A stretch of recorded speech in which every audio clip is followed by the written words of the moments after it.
friends, fellow citizens, fellow patriots, and even non-citizens, and welcome to this week's edition of the We the People Convention Weekly News and Opinion Podcast.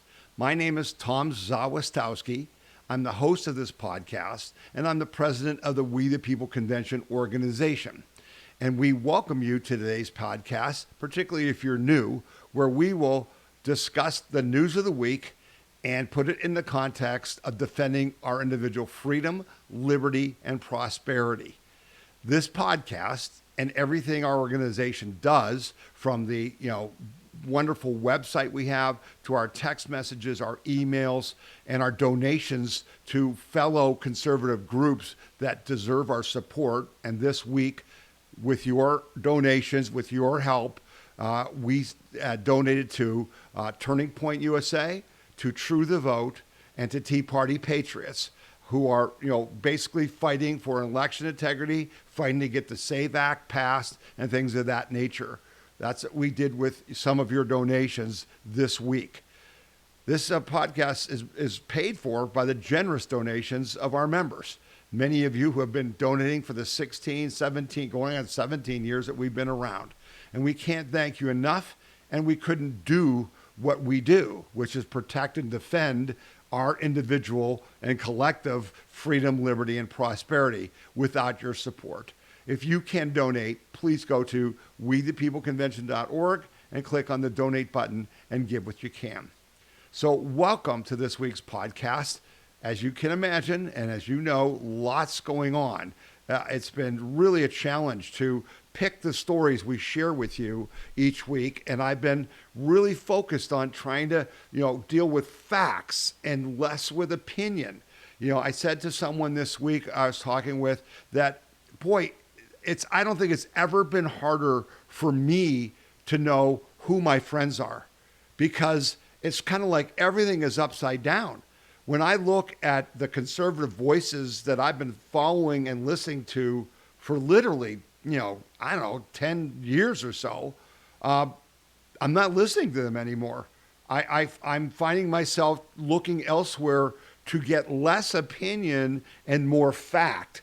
And I just encourage all of you to just be careful what you're listening to, who you're listening to, and really be critical of what they're thinking, what they're saying, and what they're presenting to you to the best of your ability. Now, again, we've talked about this. We are living in a sea of lies. The propaganda is unbelievably overwhelming, and now you throw AI on top of that, and holy cow, it's tough. But on this podcast, we're committed to the truth. We don't lie to ourselves. We don't lie to our spouse. We don't lie to our family. We don't lie to our friends. We don't lie to anybody. You can't live a life of lies. We may be wrong, but not intentionally wrong. We do not have an agenda here to promote. We just want to know the truth, and then we want to act in our own best interests. Now, you can say, well, that's an agenda, but it is an agenda that's ideological. I would say it's a fact-based agenda. It's an agenda that just says, is this good or is this bad? Is this good for me or is it bad? Is it good for people around me or is it bad? And that's kind of the way we think. I don't know if you think that way. You may not agree with me. And again, I've had robust debates with many of our members of late about the war, about Trump, about, all the stuff that's going on. And that's good. Debate is good. I mean, I said this way back in the beginning when the Tea Party started. And those of you who know me and have watched it a long time know I was very reluctant to get involved with the Tea Party. I had to be dragged into it, okay? But it helped me. It was great for me personally because in the Tea Party movement, it was really the last place for debate in our country. We argue about everything.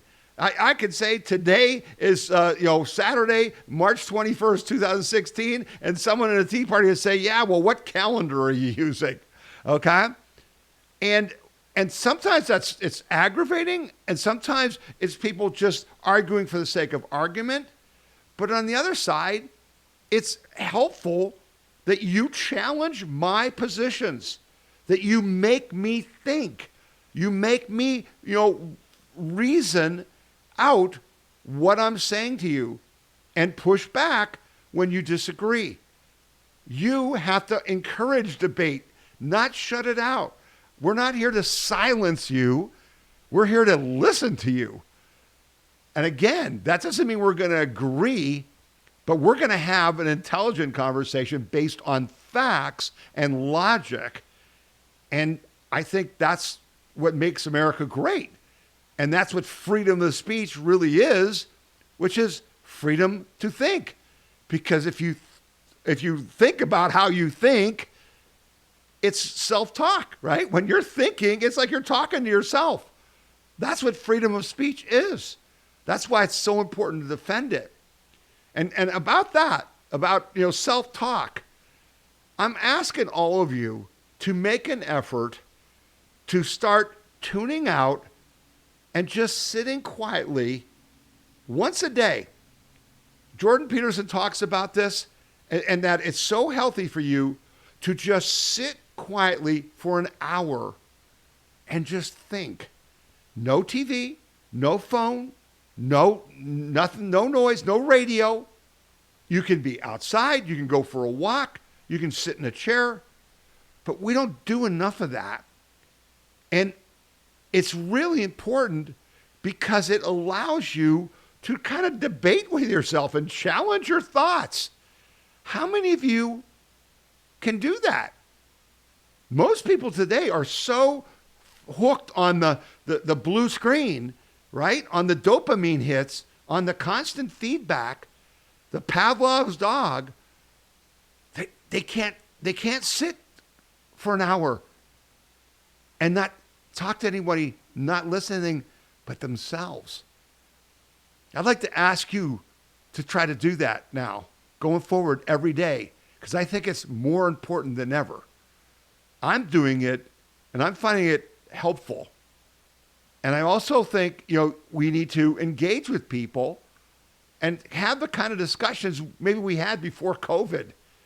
And just ask people, what do you think? And then, be willing to discuss it civilly, and then be willing to either agree or agree to disagree.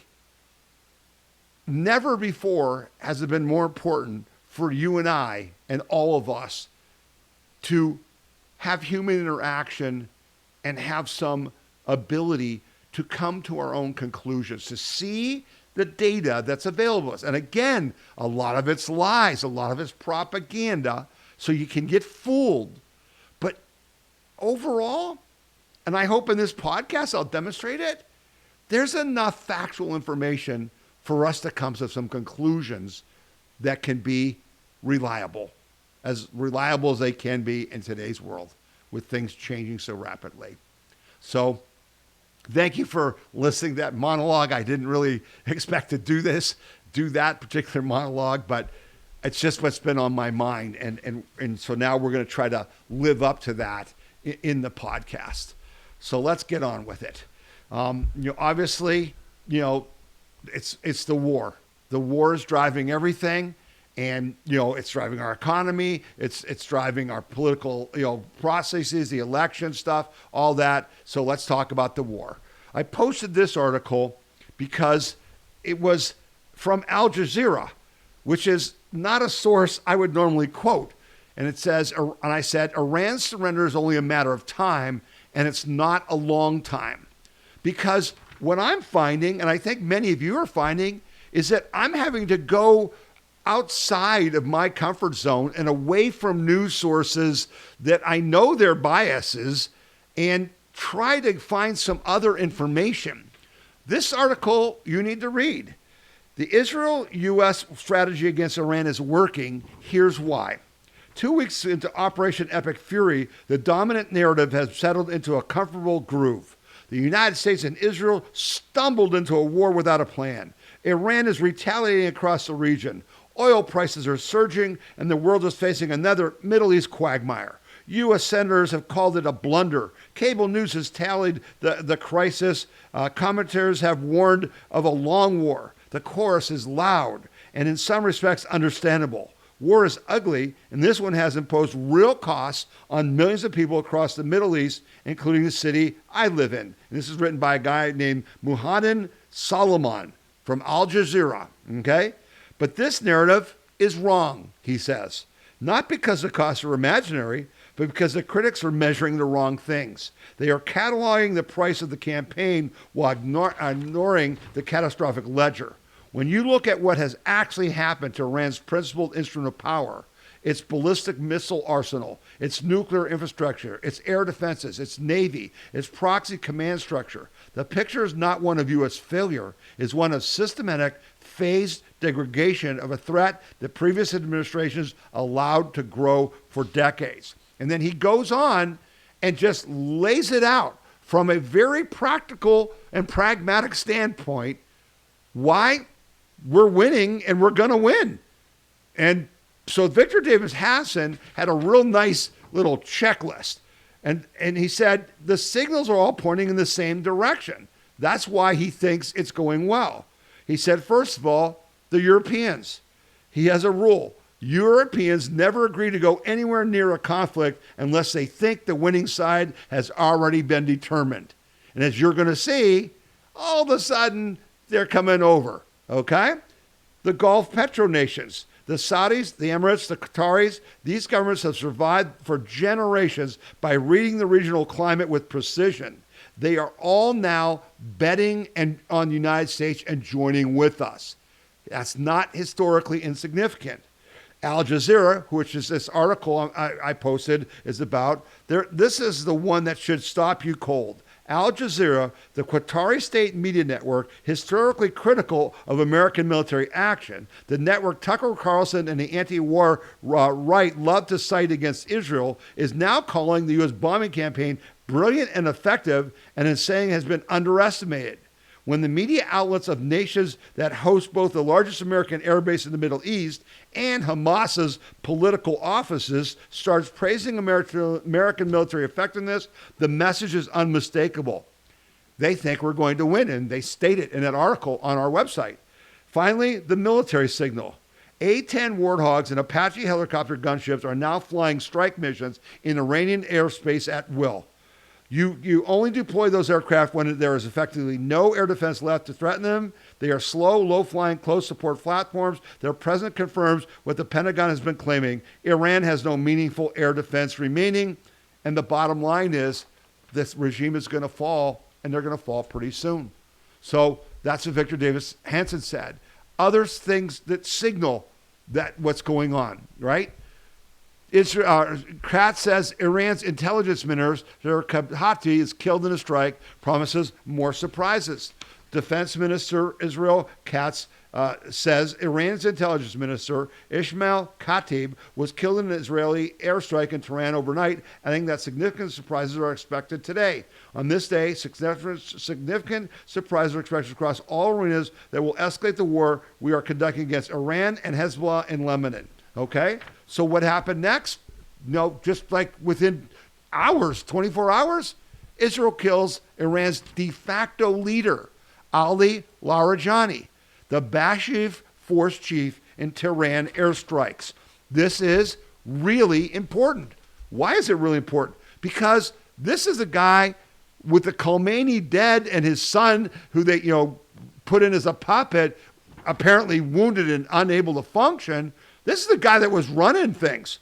The Israeli force said the commanders of Iran's oppressive Bashir force has been killed in separate overnight strike as well. Tehran at first did not confirm or deny either death, instead releasing an undated, unrelated handwritten statement, saying that he wasn't dead. But then they said the pure souls of the martyrs embrace the purified soul of God's righteous servant, said martyr Ali Larijani. Basically, they confirmed he's dead. That's not insignificant. You're the Bajif, B-A-S-I-J, are the ones who are keeping the Iranian people down. They're the ones who murdered all of the Iranian protesters, okay? And they're now getting murdered, getting killed. So then I talked to you last week about, how we are really fighting to win. and how I'm so excited about that, because too long in our lifetime, the United States has not been fighting to win. In Vietnam, we did not do what we needed to do to win, right? And even in Afghanistan and Iran, we didn't do Iraq. We didn't do what we needed to win. And so I'm very happy to see last week we talked about they were bombing the banks to keep the Iranians from being able to pay their soldiers, right? The Israelis were drone striking, having Iranian citizens calling on the phone to the Israelis saying, these guys are outside our door with guns to kill us if we protest, and Israel drone strikes them. Okay? So Scott Bessent had this important information, and he talks about how they're using economic weapons against people. Okay, individual people. Because remember, wars are conducted by people, not nations, right? I mean, U.S. and Iran are fighting, but Pete Hegseth, Raising Cane, Secretary of Bessent, President Trump are going against these people that we're killing in Iran's side. So you have to attack the people. Listen to what Bessent has to say. It's pretty powerful. This is nonsense, Maria. For the regime, we're back to the stuff of Baghdad Bob here. The regime is in collapse, and the people are starting to turn against them. We're starting to see defections. At Treasury, we now know where the Iranian leadership bank accounts are, and those are being frozen. And we will hold them and see who comes forward in terms of defections. But we're starting to see defections throughout the regime, and that's how this ends. So the idea of some tolling arrangement is ridiculous. What President Trump is talking about, and to be clear, he has focused on Kharg Island since 1988, before the Shah fell, that the U.S. should be focused on that. He is laser focused on it. As I said, there was a bombing campaign last week. The military assets on Kharg Island were destroyed. And the other thing I can tell you, if you're an oil worker, you don't want to work there. So all the oil workers there are being coerced to stay there. And we will see what happens with whether that eventually becomes a U.S. asset. So this is powerful. We know where the mullahs have their money overseas, and we're freezing it, and we're finding where they're going. And by the way, just as an aside, there was a story this week about how all the mullahs' children are going to college here in the United States at George Washington University and a couple others. Okay, and you just go, really? Like why, if we're at war, why haven't they been arrested or at least frickin' thrown out? Again, it's just so amazing, the hypocrisy. They're chanting death to America, and they're sending their kids to American schools, and we let them. Anyway, so Trump is just, pulling out all the stops. And again, I really think, I had an argument with one of our members who thinks I'm just giving Trump way too much credit, and that Trump's just blundering into this stuff, doesn't know what he's doing. And I push back, obviously, very hard against this. Here's another example of how Trump is playing 5D chess. At the same time he's fighting Iran, he's changing NATO, he's changing China relationships, he's fighting Russia, he's just helping our country. And that's the point. So listen, what he's doing here is really important. So he takes on NATO again. Trump lashes out at NATO for their fecklessness. We will protect them. They will do nothing for us. Now, this is something that you and I, many Americans, have felt for a long time. That, NATO just was sitting back, taking all their money to do these social West woke programs, not building a military. And you and I, the American taxpayers, were protecting Europe since World War II. And Trump, in his first term said, no, you got to start paying, 3% of your GDP for military, and now it's 5%. And they're just very reluctant. And so Trump, said this, As we've reported, many of our supposed European allies are refusing to step up to the plate and help the U.S. rid the world of one of history's most evil regimes, Iran, even though they all want that outcome. Meanwhile, they all agreed that keeping open the crucial waterway, the Straits of Hormuz, where 20% of the world's oil travels through, is crucial. Yet they are content to stand idly by as what's left of the Iranian regime threatens shipping and disrupts the world's oil supplies. They are all but too happy to let the United States do the dirty work. Trump wasn't having any of it. He said, the United States has been informed by most of our NATO allies that they don't want to get involved with our military operations against the terrorist regime in Iran in the Middle East. This, despite the fact that almost every country strongly agrees that with what we are doing and that Iran cannot in any way, shape, or form be allowed to have a nuclear weapon. He said, I am not surprised by their actions. However, because I always considered NATO, where we spend hundreds of billions of dollars per year protecting these same countries, to be a one-way street. We will protect them, but they will do nothing for us, in particular in a time of need. Whoa, that's real strong. That's real strong. When you're talking to your friends, supposed friends, well, why do you do that? To embarrass them, to expose them, to force their hand. And what happens? Trump wins again. European countries, Canada and Japan, ready to help secure the Straits of Hormuz to stabilize energy markets, right? Just a few days later, the Prime Minister of Japan comes at the White House, has a fantastic meeting. I don't know if you got to watch any of that. Wow, she's very impressive. And certainly she and President Trump have a strong relationship. And remember, Japan gets like 95% of its oil through the Straits of Hormuz. Yeah, they have an interest. So they're going to step up. The UK, France, Germany, Italy, the Netherlands, Canada, and Japan said on March 19th that they are prepared to help ensure safe passage through the Straits of Hormuz, a key oil shipping lane blocked by Iran that President Trump has asked allies to assist with opening. In a joint statement, the countries condemned Iranian attacks on commercial vessels and energy infrastructure, as well as the effective closure of the key shipping route, and called on Tehran to immediately halt its actions. They said disruption to global energy supplies poses a threat to international peace and security, and that freedom of navigation must be upheld under international law. Very brave words, but now they got to do something about it.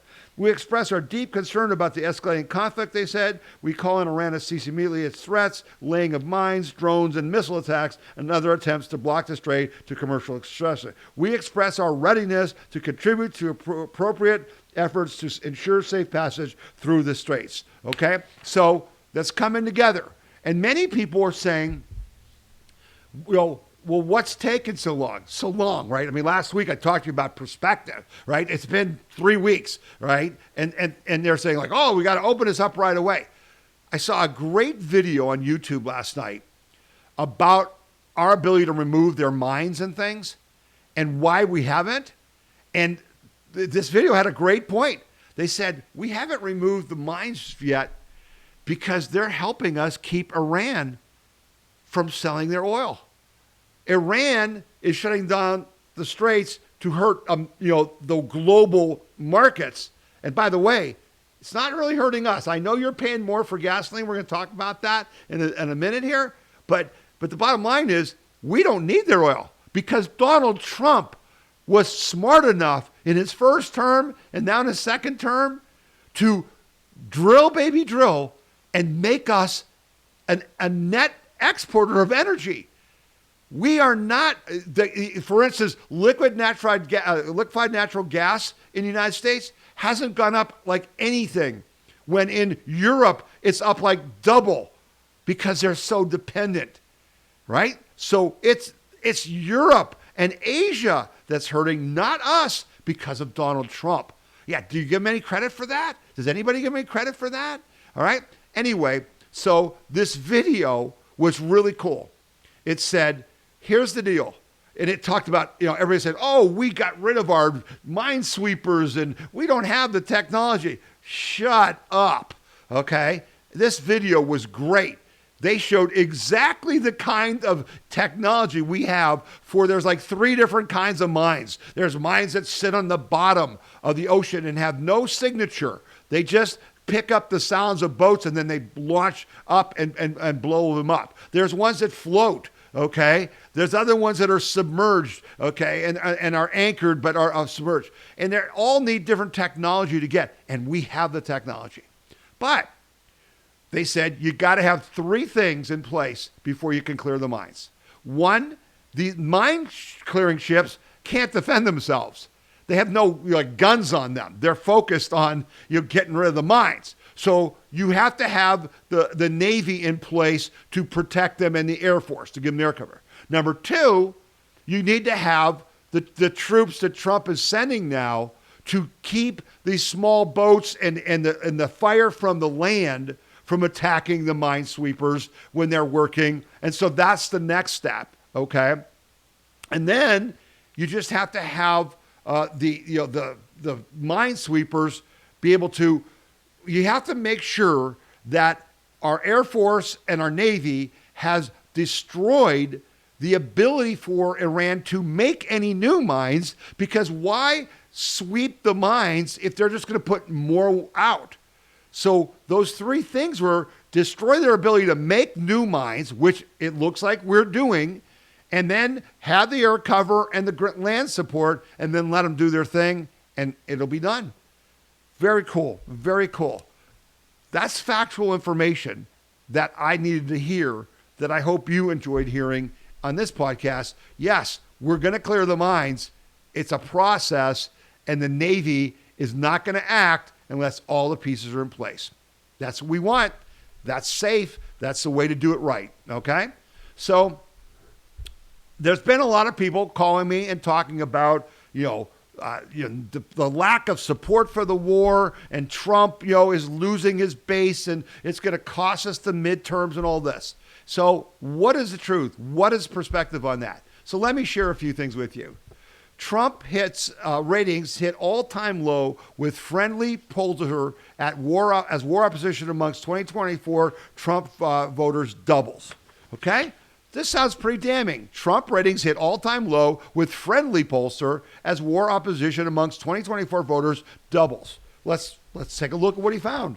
President Donald Trump's approval rating has dropped to 42%. According to a new poll from Trump-friendly JL Partners. This marks the lowest approval rating of his presidency, down from 44% earlier this month and 48% in January. The poll surveyed 1,037 voters online from March 18th to March 20th with a margin of error plus or minus 3%. Perspective, he's at 42%. You know where Joe Biden was in his second year of his first term? Okay. He's at 41%. According to the survey, the Iran war and inflation fears are key reasons for the decline. Well, no surprise there. 28% of respondents disapprove of Trump's handling of the Middle East, up from 20% earlier this month. Meanwhile, 44% blame him for rising inflation, and an increase from 38% at the start of March. Gas prices have risen to $3.90 per gallon nationally on average, compared to $2.90 before the strikes began on February 28th. That's true. Want some perspective? You know what the national average for gas prices were in June of 2022? $5.07. Okay? Support for the Iran war has also waned. Initially, 40% of voters supported military action, but that figure has now dropped to 33%, with 49% opposing the conflict. Among Trump voters, support for the war has decreased from 75% to 61%, while opposition has risen to 22%. 13 U.S. troops have been killed and over 200 injured since the U.S. Israeli operation against Iran started. Okay? So that's one perspective. Okay? That was in the National Pulse. So here's another perspective. This is from Politico. No friend of us. No friend of the right. Okay? Politico. Not just MAGA. Political poll shows Americans support the Iran war. What? What's this about? For the past 3 weeks, Protected racket media has had a field day speculating that war with Iran would split the MAGA base and infuriate those who demand America First policies. Poll after poll has contradicted that speculation. It turns out that the better question might be whether the war is splitting Donald Trump's opposition, not his base. The Democrats, not the Republicans. Politico published a new poll this morning, taken this week, even while Iran forced the strangulation of shipping in the Straits of Hormuz. The poll shows sharp support for the war among Republicans, no surprise, and even more robust support among self-identified MAGA voters, as previous surveys from NBC News and CNN have demonstrated. I've shared those with you. However, it also shows something else about overall support, as shown in the graphics tweeted out, by Politico. So let's take a look at some of these things. So here's the poll about the MAGA support, okay? MAGA or not, the majority of Trump supporters back strikes in Iran. Share of Americans split by whether they self-identify as MAGA or non-MAGA Republicans who support or oppose the joint U.S.-Israel military strikes on Iran, the killing of Iran's supreme leader, and the targeting of Iran's military, nuclear, and government sites. Among MAGA voters, people who say, I'm MAGA, make America great again, Trump supporters, 81% support the war, 10% are neutral, they don't know, and 7% oppose. Okay? Among non-MAGA Republican voters, 61% support the war, 16% haven't decided, and 19% oppose. Overall, 43% of Americans support the war, 33% don't, and 18% haven't decided. That's important, folks. That's important. So here are some other interesting demo splits on the top line question of support or opposition. Who supports the war? Who doesn't? Males, 53% support, 30% don't. Females, 36-35. 18 to 24-year-olds, 40% support, 28% don't. 25 to 34-year-olds, 47% support, 28% don't. College graduates, 46% support, 38% don't. Black voters, for only when it's negative, 34% support, 36% don't. Hispanics, 40% support, 32% don't. Asians, dead even, 39-39. In the income brackets, under 25,000, 38-27 support. 25 to 49,000 bracket, it's underwater, 39 support, 49 don't. 50 to 99,000 income bracket, 46 support, 36 don't. And over 100,000, 55% support it and 29% don't. These numbers paint a very cautionary picture for Democrats attempting a knee-jerk defeatist opposition to the war effort. Their own strongest demographics show significant support for the war on Iran, probably because Democrat leaders have made Iran's threat clear over the past few decades, as have Republican Party leaders. People are confused. They've been bad. There's all the videos on YouTube and X and everywhere else of Democrats condemning Iran, right? And basically, they may see this as truly as is. Democratic voters may see this as a truly what it is, a long overdue action to put an end to a clear and present danger to the U.S., our interests, and our allies in that order. Okay? So here's the story that I think you really need to put into context with these polls. Iran's most powerful weapon. 3 weeks into military engagement in Iran, a war Republicans will not call a war. The Americans and the Israeli militias have all but wiped out Iran's capacity to make war. We have killed their leadership, the replacement leaders, and militia members on the ground. We have destroyed their missile launchers, the factories in which these missiles are made. But Iran still has one of the most powerful weapons in the world outside and is truly ruthlessly deploying it, the American press. The American press. Families mourn as dead are laid to rest in Tehran, blared the front page above the fold headline in the Athens Banner Herald in Athens, Georgia. Beneath the headline, a grieving mother dressed fully in black held a black framed portrait of her dead son with a black band across the portrait. Her son was in a military uniform, an Iranian military uniform. The Detroit News ran another picture of the same mother with the same story. And the Detroit News and the Athens Banner Herald and the other news outlets featuring the dead Iranian soldier ran no front page stories with the names and the faces of the 35,000 Iranian citizens who were butchered, probably by this soldier who was dead. Okay? When the Iranian protesters took to the streets in January, the Iranian regime opened fire on them. Outsider observers claim up to 150,000 would have been wounded and many killed. Iran itself claimed 35,000 killed, right? 35,000 killed. In Tehran, get this, the regime punished 2 nurses who had aided the wounded citizens by letting men gang rape them. They were so severely raped that their uteruses had to be removed. The Athens Banner Herald in Georgia did not cover that. But a dead regime soldier killed by Americans in Israeli airstrikes warranted front page news in America. The American press claim is just asking questions, which is the same line it used by the anti-Semite conspiracy theorists online, also rooting against the United States and Israel. The press should hold officials accountable, but they are desperate for the American military to fail because they really don't want President Donald Trump to succeed, or America. Only in the newsrooms of America could leadership that killed 35,000 of its own citizens hang gay men by cranes. They just hanged several young men, like Friday, including one of their best wrestlers who was like 19 years old. They hung him by the neck in public, and they gang raped nurses, rendering aid to the people who were protesting.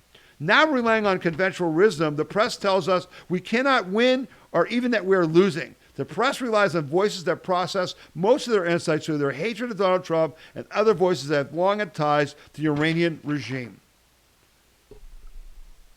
That's what's happening in a large segment of our country. What's the truth? I hope you're seeing some truth in this podcast. I hope you're seeing all truth in this podcast. Because I didn't hear those stories about the nurses. I did hear the story about the hanging of the wrestler. But are we getting the full coverage? I don't think so. And so then, everybody wants to talk to me about, Tucker Carlson and Megan Riley and Megyn Kelly and all those guys. Republicans overwhelmingly back Trump over Tucker Carlson, Megyn Kelly on Iran war, polls find. Okay? So here's what the poll says. Report of Republican fractures over President Trump's decision to go to war with Iran have been greatly exaggerated, according to a new poll shared exclusively with the New York Post on Thursday. And basically, it's the polls that I just showed you that say, most Republicans support the war, and even the majority of Americans support the war. All right. Compared to prominent broadcasters Tucker Carlson and Megyn Kelly, both of whom have criticized the president over the Iran war, the poll found 83% of likely Republican voters trust Trump's judgment, while just 6% place more confidence in the former Fox News host.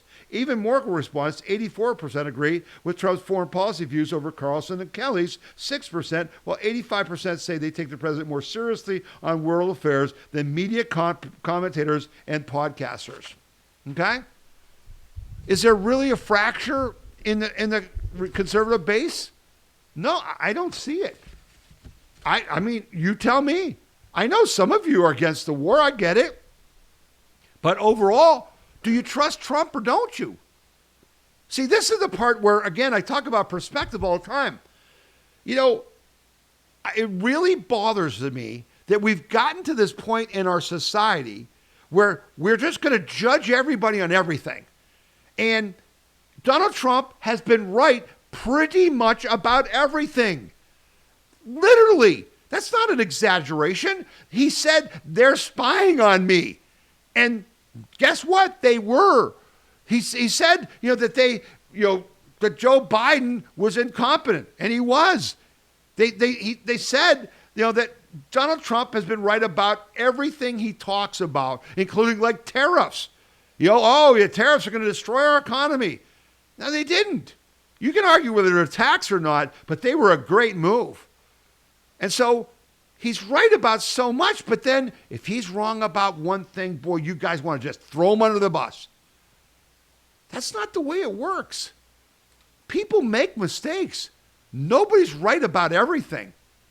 But you can't give up on people because they won't bend to your way on one issue. And I know some issues are more important than others.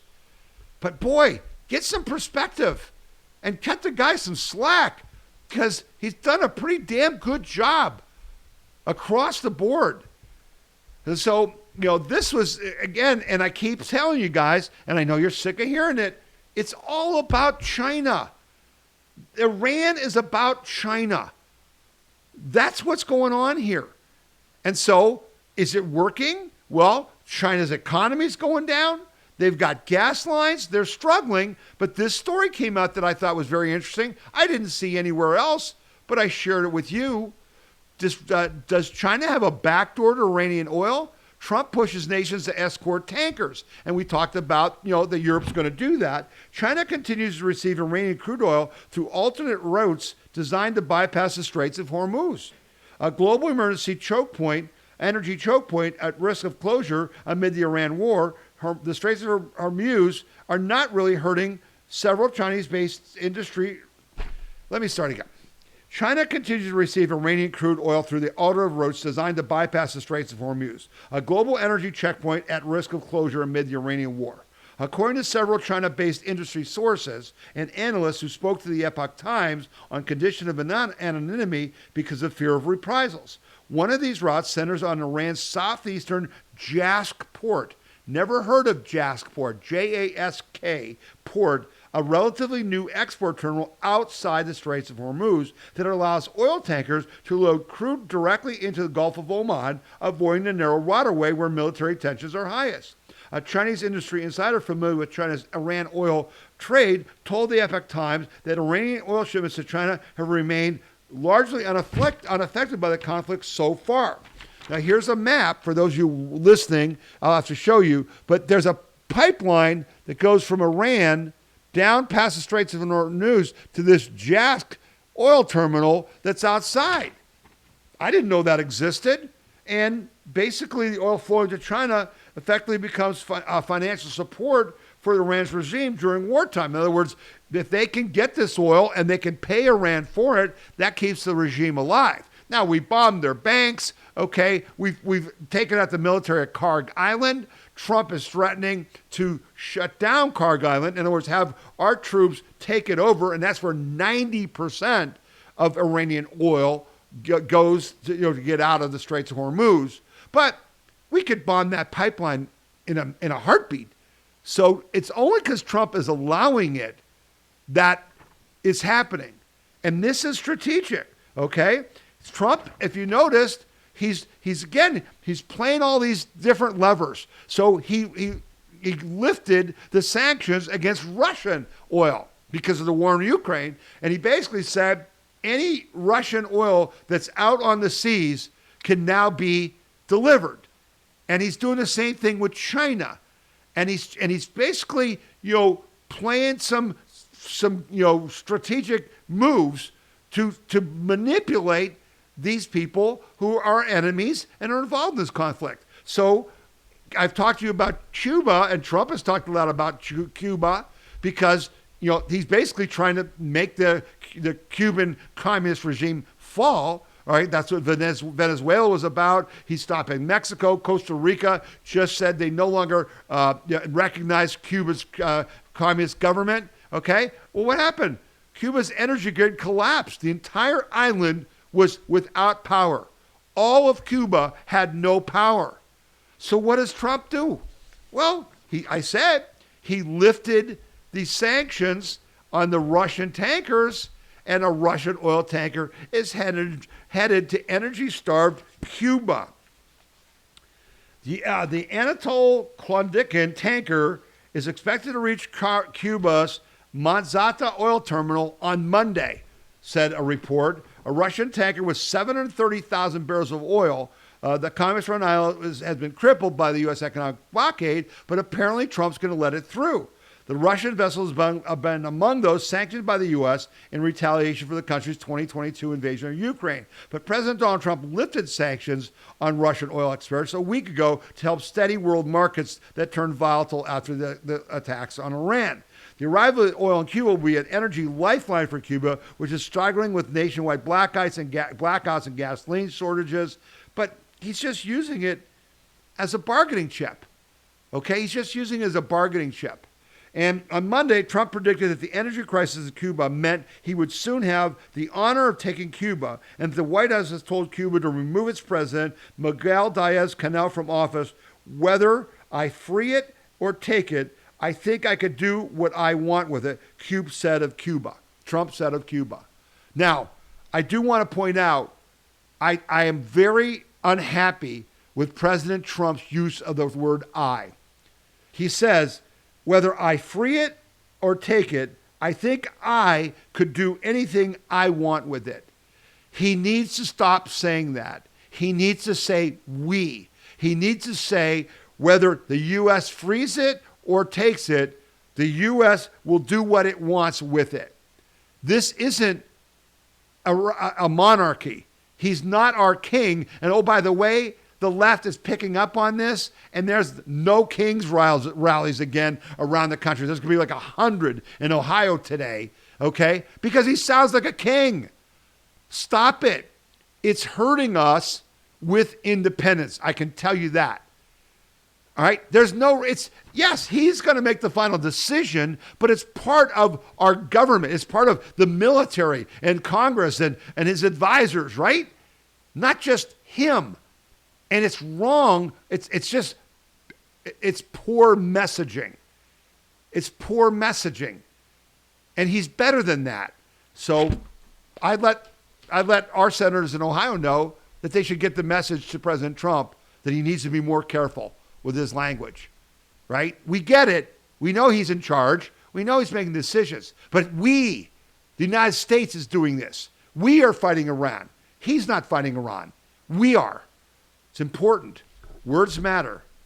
So then, this is an interesting story that we got to discuss, because now we already have $1 trillion defense budget, bigger than all the other Army budgets in the world combined.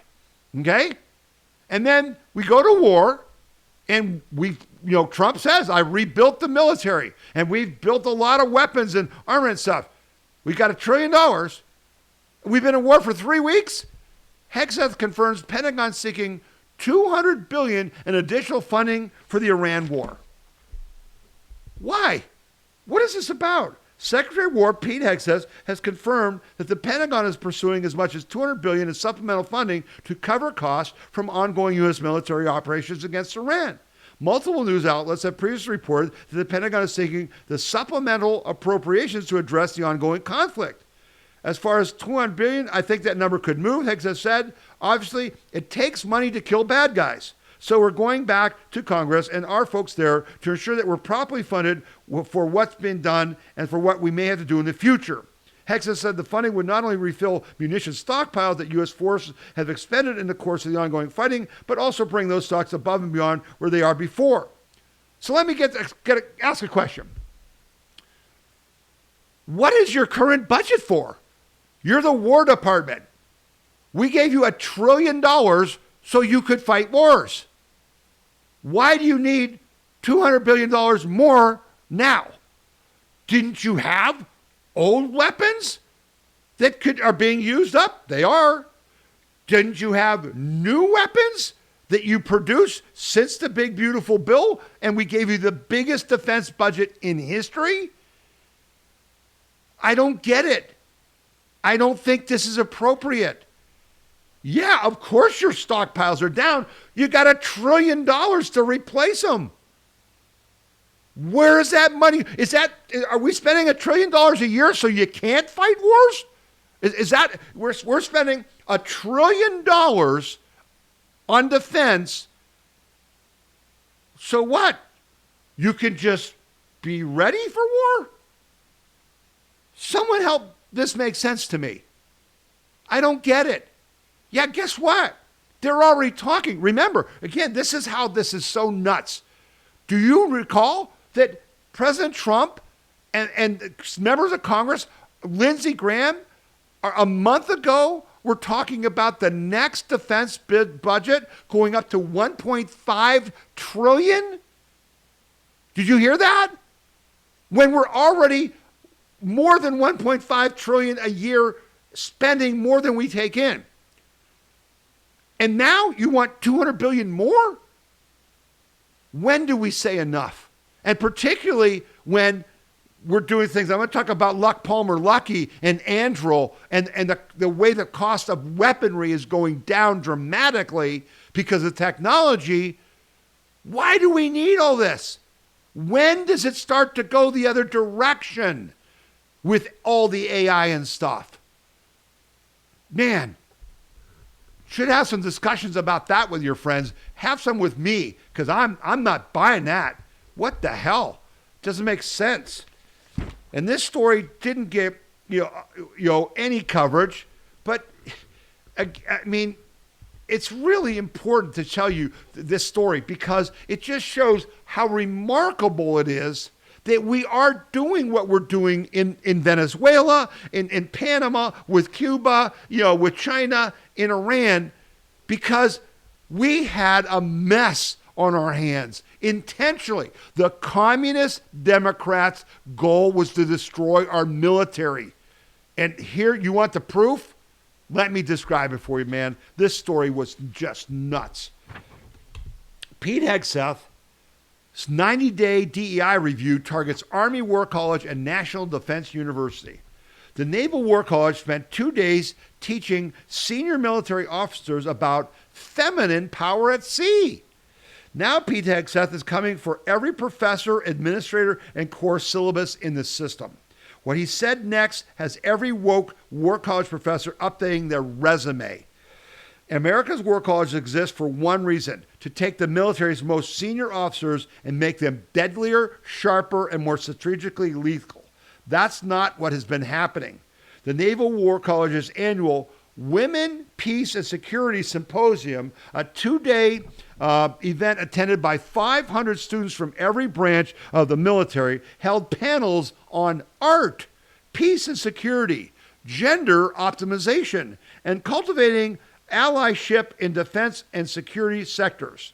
A session focused on Iran, the world's leading state sponsor of terrorism, and the architect of attacks that have killed 1,000 American service members, covered gender inequality, climate change, and environmental security in the Islamic Republic. I'm not making this up. That's what they were teaching. Hegseth, no Iranian missile capabilities, not Iran's nuclear program, climate change. Hegseth went down the list in his announcement video and didn't flinch. Seminars on genocide through the analytics of gender. Graduate programs built around the abolishing law enforcement. Leadership courses that were, in his words, recycled garbage from the old DI playbook. Classes that celebrate Hamas.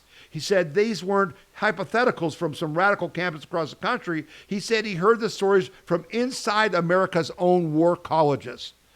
War College has become a sociology class out of Cal Berkeley. He directed Undersecretary of War for Personnel Readiness, Anthony Tata, to establish a task force immediately.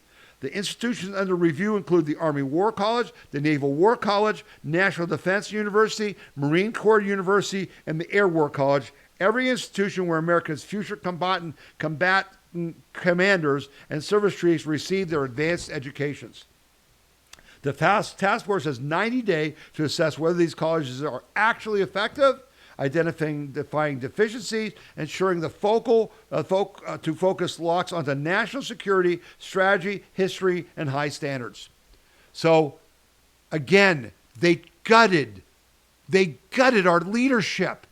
And now Hegseth has to go through this and fix it. All right? Listen what Biden did. The woke infiltration of War College didn't happen accidentally. Biden made it official policy. On his first day in office, Biden signed an executive order mandating DEI across every federal agency and department, including the Pentagon. Administrators inside the War College did the ground level work. At the Naval War College, Rear Admiral Shoshana Chatfield arrived as president in 2019, immediately signaling that DEI was her priority. Biden's Pentagon backed her up by deploying so-called gender advisors who trained over 1,100 personnel at combat commands and ran the race and gender symposiums that became annual fixtures at the war colleges. Okay? They were just teaching this in the war colleges. And that's why winning in 2024 was so important. That's why you gave your hard-earned money, your time, your blood, sweat, and tears to save our nation. Because if we didn't do this, we would have never stopped Iran from having a nuclear weapon, and we would have never had the ability to do it if Kamala Harris had become president, if we had allowed them to steal the 2024 election. It was a close call. Speaking of close calls, this story caught my attention. This is about unknown drones breach D.C. military base housing Rubio Hegseth during threat alert. The picture on your screen is Fort McNair, which sits in Washington, D.C., and that's where Rubio and Hegseth stay during the week. U.S. installations were at Force Protection Condition Charlie, a threat posture used when commanders have intelligence that an attack or danger is possible, as unknown drones flew over Fort Leslie McNair in Washington, where Secretary of State Marco Rubio and Defense Secretary Pete Hegseth lived, and officials do not know who sent them. We had drones flying over Washington, D.C. at a time of war, and we don't know who sent them? And we didn't shoot them down? And we didn't capture them? What? Mobile drones were fired over the base on a single night within the past 10 days, setting off increased security measures, and the White House meeting as officials clamored for an answer and still don't know where the drones came from. The uncertainty fed directly into discussions over whether Rubio and Hegseth need to be taken off the base while this was unfolding. Taken off the base? Shoot the damn things down, why don't you? What the heck is going on? So on one hand, you're saying, we're just amazing. We're doing an amazing job executing the war. And now you've got drones flying over Washington, D.C. that you don't know the source of? I can't believe that. I can't believe it. But I don't know the answer. If any of you do, write to me. Send me, if somebody knows the answer, send it to me, because I don't understand what the heck that's all about. Okay, we're getting to the end of the first half of the podcast here, and we got to talk about the SAVE Act, right? I put this article out, and I really want you to read this. This article was mind-blowing to me. Thune is lying about how the filibuster worked. We must use it to pass the SAVE Act. This article was written by this guy on X. His name is, he uses a thing, Muse, M-U-S. His name is Alexander Muse. And he said, Thune is lying. The current Senate rules do not make SAVE Act passage impossible. It actually makes it possible. Senate Majority Leader John Thune has argued that passing the Save America Act in the face of the threatening talking filibuster would be procedurally impossible. His reasoning is simple. Senate rules, he says, allow unlimited debate and unlimited amendments. If both claims were true, the conclusion would follow. A determined minority could bury the bill in speeches and amendments until the majority surrendered. But those claims are not true. The debate is not unlimited, and there are not unlimited amendments. And this article goes out and clarifies that in a way I never understood. There's this thing called filling the tree so that there can only be so many amendments that can be made. The debate is nowhere near unlimited. The majority always wins if you just enforce the rules of the Senate. Thune is lying. But let me tell you why. Because the thing in this article that really got my attention, it says, well, then what explains Thune's warning? Why is Thune saying it's impossible? The most plausible explanation concerns political discipline rather than procedural possibility. Since 1975, the Senate has largely operated under what is commonly called the silent filibuster. Senators no longer need to physically hold the floor for days or weeks. Instead, a minority can signal its intent to filibuster, and the majority agrees to assemble 60 votes for closure. This modern arrangement isn't an actual rule, but a tradition, and requires almost no effort from the minority. A talking filibuster would be different. Senators would need to remain on the floor, speak, coordinate shifts, and physically sustain the debate. Now, here's the important part. That takes time, and time is the Senate's most valuable currency. That's interesting. Modern senators devote enormous portions of their time, their schedules, their daily schedules, to fundraising. a prolonged talking filibuster interferes with their fundraising routine. It forces senators to remain in the chamber instead of dialing donors or attending campaign events. Leadership would need to keep members present, fill the amendment tree quickly and keep it filled, and table or defeat whatever hostile amendments reach the floor. This is a scenario that likely worries the majority leader. It's not that the Senate rules make passage impossible, it's that enforcing the rules requires discipline and effort. The uncomfortable probability is that Leader Thune himself may not wish to run the Senate this way, or he may believe that that enough members of Congress will refuse to do the work. Guess what happened last night during a vote on the SAVE Act? 16 senators out of 100 were not there for the vote. They were at fundraising events in their district. That's the real answer.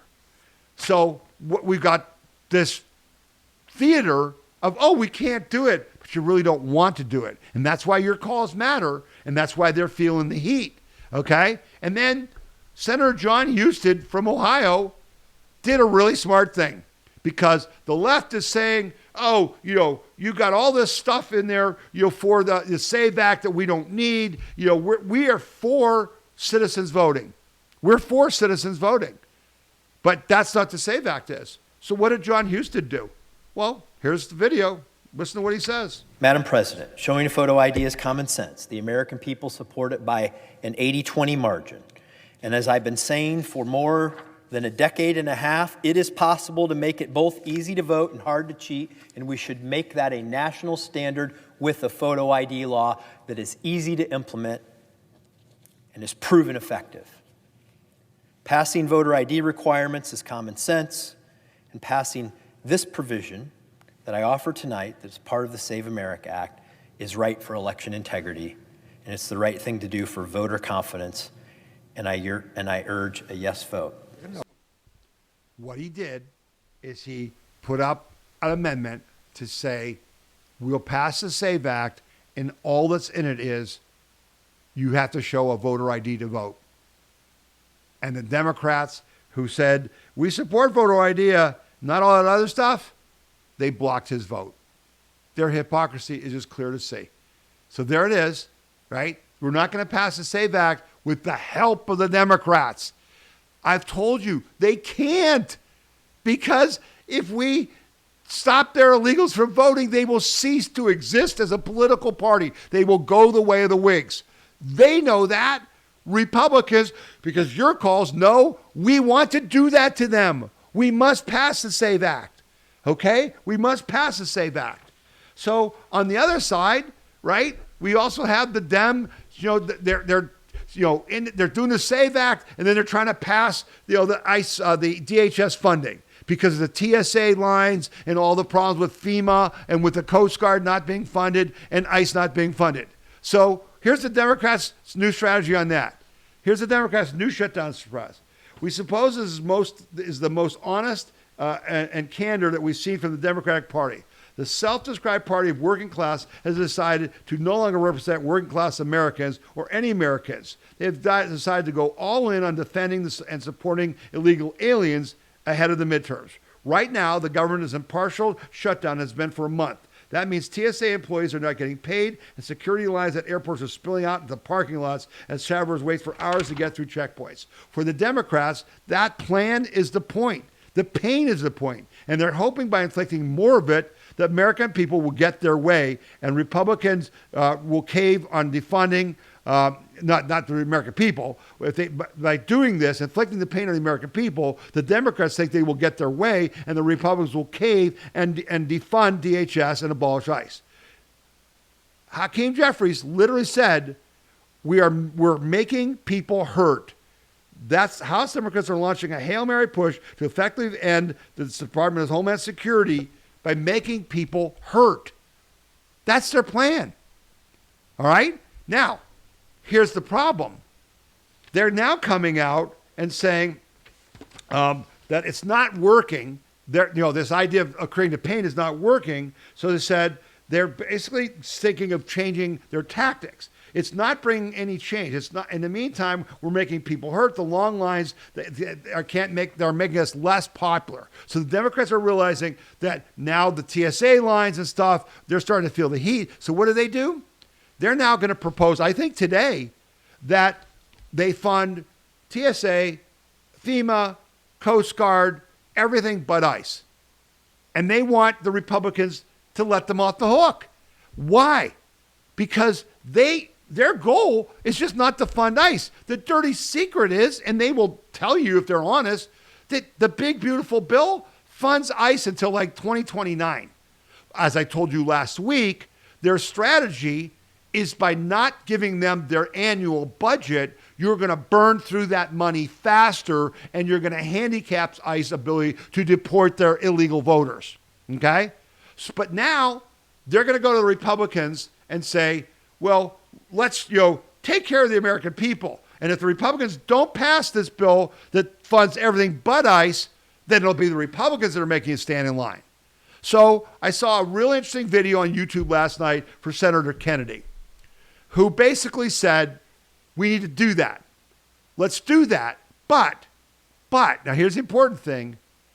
The next day, let's pass that. Let's fund everything but ICE. The next day, file a reconciliation bill that includes the funding for ICE, because reconciliation has to do with budgets, the funding for the military, which you and I just talked about, I'm not sure I agree with, and the SAVE Act. And maybe throw in there the trans ban, right? And the ban on mutilation surgery. But will they do it? Can they do it? I trust Senator Kennedy. He basically is saying, you're never going to get the Dems to vote to fund ICE again. I've told you that. That's a fact. They will die on this hill, because if they don't die on the hill, they will die on our hill. They're in a situation, as Senator Kennedy yells in this video last night to watch, it's like a 16-minute presentation by him. He says they will never vote to fund ICE or to give any concession because they can't, because the radical left will destroy them. So you got to pass it some other way. And if Thune won't do the filibuster the way it's supposed to be done, and if you can't get enough votes from Murkowski and Tillis and these other hate America Democrat lovers to end the filibuster completely, you got to go reconciliation. We'll see if that happens, but it's a mess, and it certainly is a lack of leadership by Thune and by the Republicans. But we've got to win this fight. You got to keep calling. You got to keep pushing for it. Regardless, we got to get this, because this is the year we win the war if we just do these things that will win the war. It's right there for us. You got to fight for it. Okay? All right. We're going to take a break. It's been an important first half of the show. I probably didn't deliver it as well as I could have. I'm sorry. I'm kind of stumbling and bumbling a little bit this week. But I hope you got some information you can act on so you can think it through yourself and make your own decisions with some facts, not just opinions. Okay? All right. We're going to take a short break. You've been listening to the We the People Convention Weekly News and Opinion podcast. And my name is Tom Zawistowski. We'll be back after these messages. The We the People Convention News and Opinion radio program is paid for by donors like you. You can donate to the We the People Convention and support our cause by going to wethepeopleconvention.org or by sending your check in any amount to We the People Convention, P.O. Box 6211, Akron, Ohio 44312. When you're playing a video, including our podcast, you'll see this little cloud button. And if you click it, it'll actually download the video to your hard disk. And this works on our podcast page as well. If you're playing our podcast, and it's going to be loud, so I won't play it for much, but there's our podcast playing, and you can see this little, download button. Okay. The other thing you got to notice on our podcast page is that there's a link here where you can send me a message about this podcast. Hey, it was great. Hey, I didn't like it. What, something was wrong, or here's a correction, that kind of thing. You can use that link. And then these are the stories that I covered in this particular podcast. And you'll see there's links that go to the stories, to the articles that I used in reporting on that. So you can click on that. You'll also see that you can sign up for our emails and text messages, but you can also watch our podcast on Roku TV and on Amazon Fire TV. And these are the instructions for doing that. So this is all on our podcast page, right on the front page where the yellow button was. If you click there, this is our podcast page. These are the instructions for watching on Roku TV or Amazon Fire. And I watch our podcast on TV. It just feels more comfortable. So you can do that. We're also on Rumble. If you go to Rumble, you should join Rumble.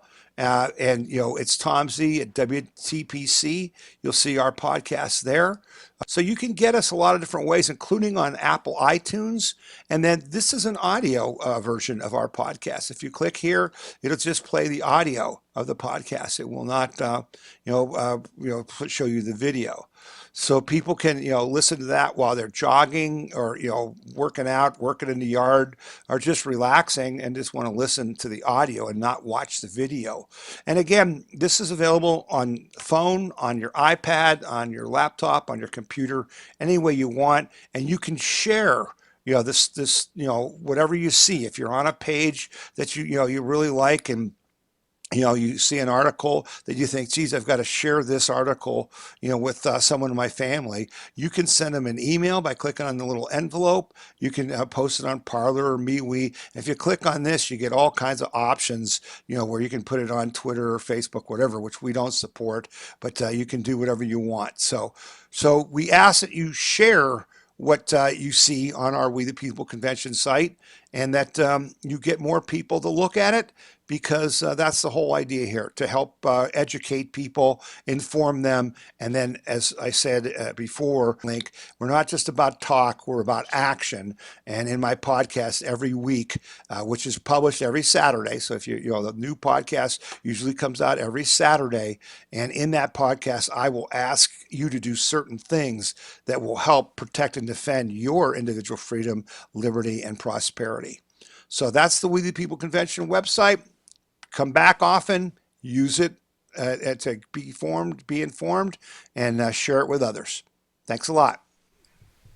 All right, and thanks for being with us. We hope you enjoyed the first half of the podcast. We'll do our best to give you, a good amount of information and opinion in the second half of the podcast. Again, thank you for donating. We appreciate those who do. We know that everyone can't, and so if you can't, that's fine. You play another very important role, and that is to tell people about this podcast, to share the individual stories in the podcast using our chapters player, which comes out usually on Sunday. It takes about a day to process it, where you can look at every story in this podcast as a separate link and then send that link to a friend or somebody that doesn't know about it. So you can share the stories, right? And then we take action. We're not just about talk. Yeah, there's a lot of talk here, but it's about doing something. You're calling your senators and John Thune's office and saying, you got to pass the SAFE Act by hook or by crook, however you would do it. However Nancy Pelosi would do it, you got to do it. You got to convince them of that, right? So that's more important. And by sharing the podcast, more people get that message and more people act on it, and the stronger we become, right? So there's three parts of it. Give if you can, share the podcast, and then take action. And if you do that, we will have our country back. We will make America great again with Donald Trump. We the people will do that, all right? And most importantly, this is the year we win the war. This is the year we make the Democrat socialists go away. How? Get the SAVE Act passed, so you got to have a voter ID, prove you're a citizen to vote. Clean up the voter rolls, which Harmy Dillon is fighting for in all the states. Get all the illegals, get the millions of people that Chuck Schumer said off the voter rolls. Number 3, have the Supreme Court clear up the racial gerrymandering that's illegal. It's constitutionally wrong. So we get more chance for House seats. And then number 4, let's fight like hell to get out our vote. Because if we can destroy the Dems in November, we get our country back and for a long time. And we save not only our country, but now we can focus on the Islamists and save Western civilization as well. Yeah, pretty high standards. That's what we're about here. The We the People Convention has met those high standards. We are here today because of this organization and your efforts and your time and your effort and your money. Don't believe it? Go to wethepeopleconvention.org and click on the About the We the People Convention link and see what this organization has done. It's up to us. As I keep telling you guys, being an American is not a spectator sport. It's participatory. You're in the game. Play it to win. That's what we expect of Trump and Hegseth and all the rest of them, and that's what we should expect of each other. So let's move forward. This, I think, is huge. It's not getting the coverage it should because of the war, okay? Trump appoints Vance to head the fraud investigation. This is going to be epic, is what I put on the graphic. What do I mean by that? I mean that this story, the fraud, may be the big decision maker, the big decider of who wins in November. I really believe that. So let's look at this story. Trump formally names Vance chair of fraud task force with California and New York among the states in crosshairs. President Trump signed an executive order Monday afternoon formally creating a benefits fraud task force chaired by Vice President J.D. Vance as part of the state-focused war on fraud. Vance joined Trump in the Oval Office for the event, the details of which were first reported ahead of time by the Washington Post. It seems that it is usually in blue states. If it's in a red state, we're going to be there too, said Trump, focusing his eye on social services scandals in Minnesota. Trump joked that Vance would fulfill his fraud czar duties with greater zeal than former Vice President Kamala Harris embraced her role as President Biden's border czar. Right? Great line. This will not be like a Kamala where she was put in charge of the border and she never went there, right, JD? You promise? The president said with Vance agreeing. Okay? But it's a serious thing. It's a very serious thing.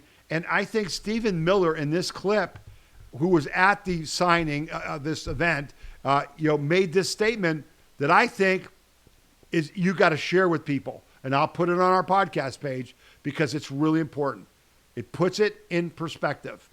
But what we found since President Trump came into office is that the Democrats have set up a system to funnel hundreds of billions and ultimately trillions of dollars to migrants that are in our country, oftentimes from places like Somalia. So as an example, ICE recently asked a group of illegal immigrants that were in detention whether or not they were receiving Medicaid. Half of them raised their hands and volunteered that they were on Medicaid. Just volunteered that. These aren't the ones who are hiding it, right? They also asked illegal aliens how they paid their medical bills, and they said that if they don't have Medicaid, they go to hospitals, they get free care there, and they bill it to the taxpayers. So they aren't paying for any of their own health care in this country. It's just one example. And we've seen this over and over and over again. So under President Trump's leadership, and then of course with JD and the head of the FTC, Andrew Ferguson, we're going to see the first ever effort in American history to reclaim the ultimately trillions of dollars that were stolen from taxpayers. Trillions of dollars. I said on that post, and if you were watching the video, you could read it on the screen. It is my belief that every dollar of our $38 trillion debt was money stolen by the communists pretending to be Democrats to fund the overthrowing of our nation and the destruction of Western civilization. Stopping the fraud is nowhere near enough. Lots of people need to go to prison or be deported. And by lots of people, I'm not talking about just the illegal immigrants. I'm talking about the leftists. I'm talking about the government employees. I'm talking about the executives at the NGOs. I'm talking about the people who plotted the overthrow of our nation need to be deported. and arrested and charged. Okay? That has to happen. And so what's going to happen is that as they start to investigate, J.D. Vance is going to make his name so that he will be the legitimate successor to Donald Trump. It's going to make or break him. And it's going to be the driver to win the election. Because why would you elect, when it comes out that in every state, the Democrats have been stealing our money to give to the illegals to vote for them and to give them money for their campaigns? It's going to destroy their voter base in their blue states. We're going to win elections we've never before been able to win. I really believe that. And so we have to stay on this. And so you guys are all familiar with this young man, Nick Shirley, who's made a real splash about the Minnesota fraud, okay? Nick Shirley exposes lavish hospice industry in new California fraud investigation. So after Minnesota, he said, I'm going to California because that's where the real fraud is. And baby, he found it. Independent journalist and YouTuber Nick Shirley has been investigating fraud in California following his role exposing Minnesota Governor Tim Walz last year. His latest investigation focused on alleged hospice fraud as California's senior population has grown by roughly 3% annually since 2020. So California's senior population is up by 3%, while the number of hospice providers in Los Angeles has surged by 1,500%. Since 2010. Estimates suggest the fraud could total $3.5 billion in Los Angeles alone. Roughly 10 to 15% of Medicare hospice spending, driven in part by sham enrollments, are in Los Angeles. Shirley estimates that his new investigation has uncovered $170 million in fraud. There's stories out on X that showed that there are almost 2,000 hospice companies in California, which is like 30 times bigger than all the hospice facilities in Florida and Texas combined. It's nothing but fraud. CBS News, with Barry Weiss, who's now taking over, and Larry Ellison's son, who bought CBS, and we got a blockbuster story about CBS coming up at the end of the podcast, they did an investigation. CBS News went to a building in Los Angeles that was supposed to have 89 individual hospice companies headquartered there and found nothing. And they're all getting tens of millions of dollars of your taxpayer money. And Gavin Newsom, and the Democrat fraudsters are all part of it, kids. That's how they funded the revolution, with your and my tax money. Remember me telling you way back when people were telling me we could never defeat the left, we could never win because they controlled everything? And I said, oh no, it's easy to defeat them. Just stop giving them our money. Now it's all coming true. So Nick Shirley had a video on Fox that is really going to hurt Newsom. He's done. Newsom can't be the nominee for the Democrats in 20. His state is such a shit show that his record is just he can't run on his record.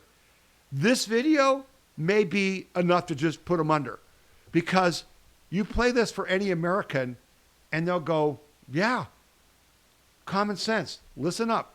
Yes, the governor of California is an enemy to the people of California. He's literally working to support the fraudsters. Meanwhile, he could be working to expose the fraud. I mean, how stupid do you have to be to say, okay, let's go after the guy who's exposing the fraud. Let's not go after the fraudsters. That is what he's doing, what he's actively doing each and every single day when he makes out these statements, and all he does is blame the people who are showing the fraud. Why doesn't he say, hey, Nick, great video. How can we help? Right? That's what I would say. Was wow, great video. How did you find this? Where did you go, and where are you going next so we can find somebody to go with you? Don't you think that would be a common response? Exactly, because these tax dollars don't say right or left on them. They don't say Republican or Democrat. Right. Each tax dollar is $1 for the American people. And when they go in and steal these dollars from us, they're not robbing just the liberal Democrat in California. They're robbing everyone. And then the governor gets mad at the person for exposing the fraud. How crazy do you have to be to think with that logic? Yeah. It's just a young man speaking the truth, right? Out of the mouths of babes comes truth. It's that clear. The entire Democratic Party has been co-opted by the Marxists to loot our treasury to fund their revolution. Donald Trump is leading your and my counter-revolution, as Victor Davis Hanson will tell you all the time. And what are we doing? We're defunding them, and we're going after them, and we're going to break them, because all the power they have is illegitimate. It's illegitimate. It's been stolen. These are criminals. These are traitors. And there's no bigger traitors than the commies in our government. And it's, we haven't even gotten to that part of it, right? We're still digging. But more and more is coming out, and a lot of this is coming out through John Solomon, who I told you is the guy that we're now leaking to, that the Trump team trusts to leak information to. So he's getting all the good data. So here's a story that just came out. U.S. intel hid Chinese 2020 election meddling from Trump because they oppose his policies, memo says. Analysts inside the U.S. intelligence community sought to conceal evidence of Chinese influence efforts from President Donald Trump during the 2020 election, with analysts saying they did not want their intel used by that vulgarian in the Oval Office, referring to Trump, to pursue policies toward China they personally disagreed with, because they're part of China. They're part of China. Why are we where we are? I've told you, we've been at war with China for the last 75 years. And part of that war was bribery and spying and getting our politicians like Joe Biden to betray our country. And these intel officers didn't want Trump attacking China, fighting back. The revelation is found within a January 2021 report written by and never before reported upon comments by an analytical ombudsman, Barry Zulauf, Z-U-L-A-U-F, who conducted a review of the spy community's handling of Russia versus Chinese meddling efforts during the 2020 election. Among his conclusions, Zulauf was that intelligence analysts downplayed China's actions because they had disdain for Trump and did not want to support the policies and priorities of Trump administration towards China, in which they personally disagreed, don't you know, because you're all commies. You're all commies. This is not the only piece of evidence pointing to the Chinese government election interference efforts in 2020's election. Although much about China's activities remain classified, Just the News conducted a thorough review of publicly available intelligence assessments, federal indictments, foreign government warnings, and cybersecurity firm analysis to show that Beijing did influence the 2020 election. Well, I will remind all of you that our friend Catherine Engelbrecht and True to the Vote went to the Biden administration and said, here are the IP addresses of the servers in China that have U.S. voter registration, voter files from Pittsburgh, from Detroit, from other cities on the servers in China. And that they were using the Dominion voter machines to affect the election. And what did they do? What did the Biden FBI do? They arrested Catherine Engelbrecht. That's what they did. They put her in prison. They didn't do anything to stop the Chinese, and they hid the evidence. That's what's going on, folks. It's coming out. And as part of this, not insignificant, is this story. James Comey subpoenaed in Justice Department's grand conspiracy probe. Former FBI Director James Comey has been subpoenaed as part of the Justice Department's grand conspiracy probe, two sources confirmed to Just the News on Thursday. The investigation is looking into claims that Democrats attempted to undermine President Donald Trump, treating the last decade of political weaponization of law enforcement and intelligence agencies as an ongoing criminal conspiracy. So I've talked to you about this. The statute of limitation is out on Hillary Clinton's the crime foundation and her email scandal, all right, and her taking money from foreign governments to influence the election. It's out, the statute of limitations out on Russia, on a lot of stuff that Comey did and Brennan did. So the only way to prosecute them is to charge them with a RICO, with a conspiracy. And so James Comey was just subpoenaed by a grand jury. But here's the important part. The grand jury is in Florida. The probe is being led by Jason Redding Quinones, the U.S. Attorney for the Southern District of Florida, and U.S. District Judge Aileen Cannon is overseeing the case. Comey has not commented on the subpoenas, which was issued last week, but he previously called it lawfare and, a joke. The key point is, as you know, as we did the story last week, okay, about you can't get a fair trial, meaning a just jury in Washington to convict any Democrat. So you can't do it in D.C. This is in Florida, okay? And so then this story came out by Solomon that kind of builds on what was going on and what is coming out. Listen to this. There are scores of raw intelligence reports that show Chinese meddling in the American election. And there's one report raising concern that Ukraine was engaged in a plot to do something bad in the 2024 election to help Joe Biden. I want to repeat that. There is intercepted intelligence that the Trump administration has had for many, many months, in which it is suggested by Ukrainian officials that they're going to try to help Joe Biden win the election using American taxpayer money. So we knew that. We claimed that. We were shouting that. Okay? But this is the problem. Our government is infiltrated with communist spies that are undermining us. And you're going to see evidence of how the lefty judges are protecting that. Right? It's a war. We are in a real civil war. We are in a hot civil war. People are being killed, literally killed. And so, the fight continues, and it's at all levels. And while we're fighting our own civil war, we're fighting World War III with China, Russia, Iran, and North Korea. So this ain't a joke, kids. This is real. And so then this story comes up, and I know a lot of you guys are not going to like this. Questions swirl over renewal of surveillance powers law.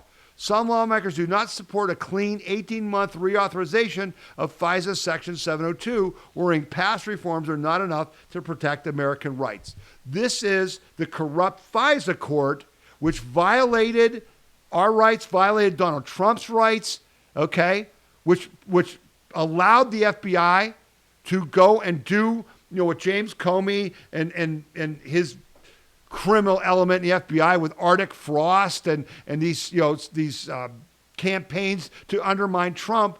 They went through the FISA court. And the FISA court was supposed to help us with international terrorists after 9/11, but that's not what it's doing. The month before it expires, a major provision of the Foreign Intelligence Surveillance Act could face roadblocks or at least speed bumps from Democrats and some Republicans.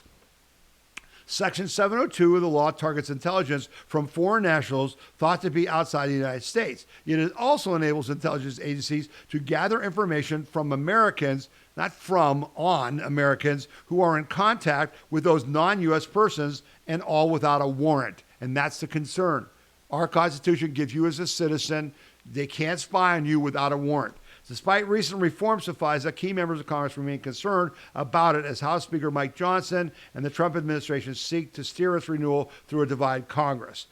President Trump, previously a critic of FISA, has backed a clean extension of Section 702. Johnson on March 17th said he intends to move a clean 18-month extension along those lines through the House. He said, "We instituted 56 substantive reforms to FISA last time," referring to changes in the 2024 Reforms Intelligence and Securing America Act. "By every measure and review, those are working just as we planned. We have not had the abuses that were happening before these reforms." I don't know if that's true or not, but I sure don't think that we can trust our intelligence agencies not to use these resources on the American people because the evidence is there. But we'll see. It'll probably pass. And because there's so much else we got to fight for, that's just a fight we can't fight. So this is some good news, out of the Democrat side for us. The squad left suffers complete wipeout in Illinois. As you guys know, the primaries are going on at different times in different states. The left suffered a virtually total collapse in the Illinois Democratic congressional primaries on Tuesday night, even in races where the AIPAC-backed candidates lost. Why it matters. It's a bad sign for dozens of insurgent Democrats running in congressional races across the country, both in open seats and as primary rivals to older or more establishment-oriented incumbents, Democrat incumbents. It's great news for House Minority Leader Hakeem Jeffries, who is most popular among the moderate and mainstream liberal wing of his party. Most of the Democratic House candidates have refused to commit to supporting Jeffries for leader or speaker are leftist insurgents. So this is the squad, right? OAC, Ilhan Omar, all that. They're putting up radical leftists, right, against more moderate Democrats, if there is such a thing, all right? And they got skunked in Illinois. Kat Abragazella, a left-wing influencer journalist backed by the Justice Democrats and Sunrise Movement, lost to Evanston Mayor Daniel Bliss in a closely watched race in Illinois' 9th District. In a similar story played out in the 8th District, where progressive Junaid Ahmed lost to moderate former Representative Melissa Bean, the pick of both AIC and crypto and AI-affiliated PACs. In the 2nd District, progressive state Robert Peters came in a distant third behind AIPAC-backed Cook County Commissioner Donna Miller and a former Representative Jesse Jackson Jr. What they're saying, life looks pretty good for those in the moderate ring of the Democratic Party, because would-be squad members who centered their campaigns on attacking Israel all lost. They all lost. So, there's a fight for the Democrats between the left-wing radical lunatics, okay, who support Iran and Hamas and hate Israel and hate America and everything else, okay, and these so-called moderates. Now, again, our interest is to destroy the Democratic Party. We want them to cease to exist, to be unable to win any election, because they can't win a fair election even in their jerry-rigged districts if only real voters can vote, okay? That's our goal. Them having a war within their party is helpful to us because it splits their support and helps us defeat them in November. So we're happy to see that. But I wanted to just, show you what's coming and why we've got to do the things like pass the SAVE Act. This is Juliana Strayton. She wins the Democratic primary in Illinois for U.S. Senate, okay? And it's just crazy that, these people are just crazy. Let me talk to you about her. Illinois' Lieutenant Governor Juliana Stratton won the Democratic Senate primary in March 19th, becoming the successor to retiring Dick Durbin, okay? So she's going to replace Dick Durbin. Stratton defeated two other people and will face the Republican Party chairman, Don Tracy, in November.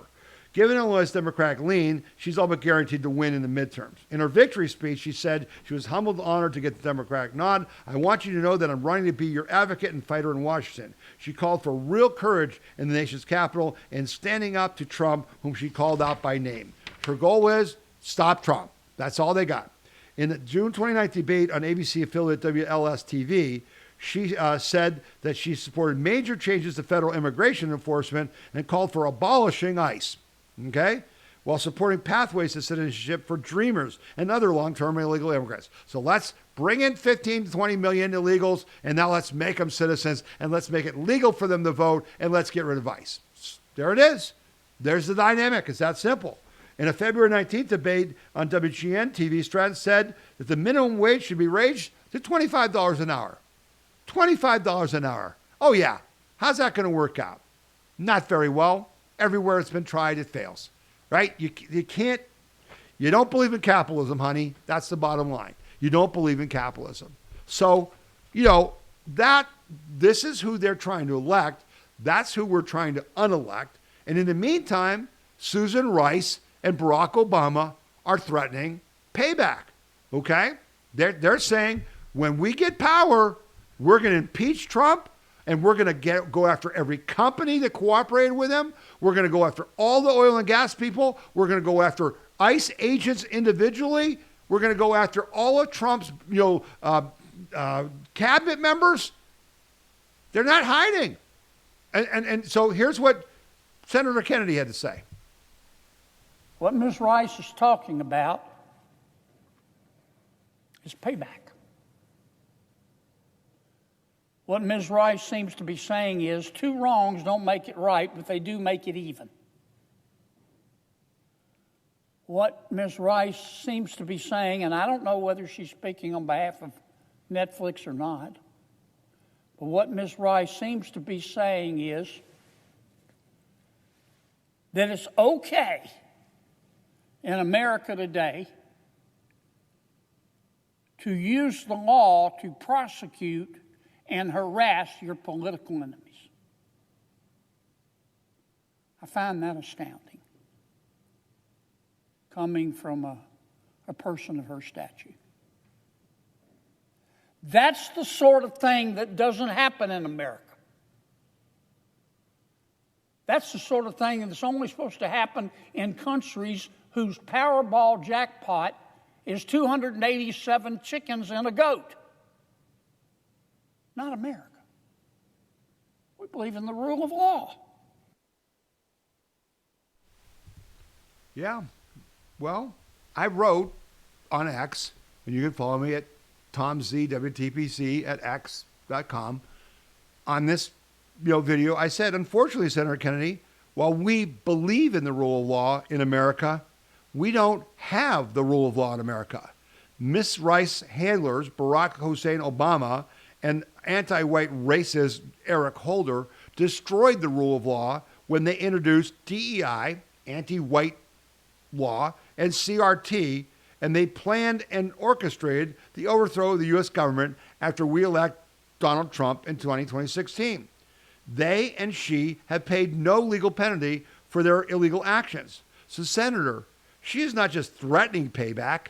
They are experts at payback.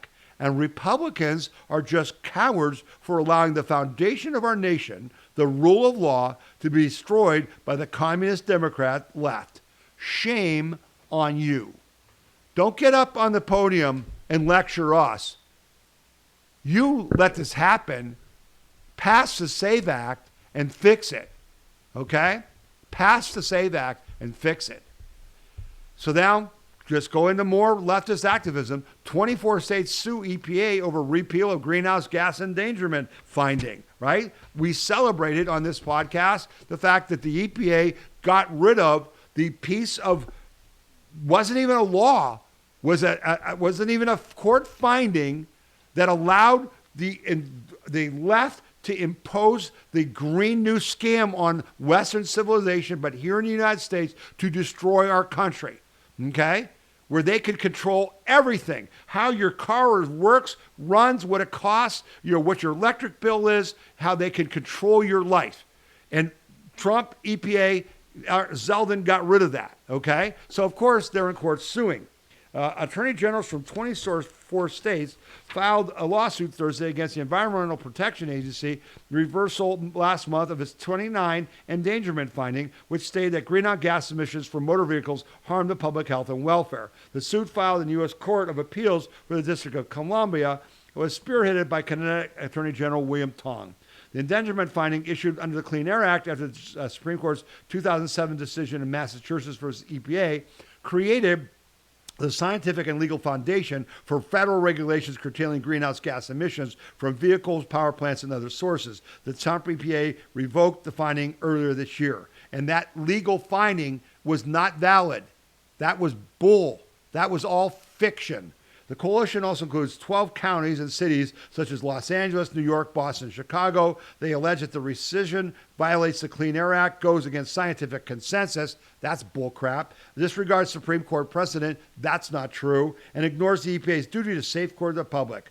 The state argues the decision prioritizes fossil fuel industry interests, right? It's just to give money to fossil fuel companies. Rescinding the endangerment finding means bigger profits for the world's biggest polluters, while the rest of us are left more vulnerable to extreme weather, extreme heat, rising sea levels. Blah, blah, blah, blah, blah, none of which is true, which has all been debunked. It's a fraud. You're a fraud.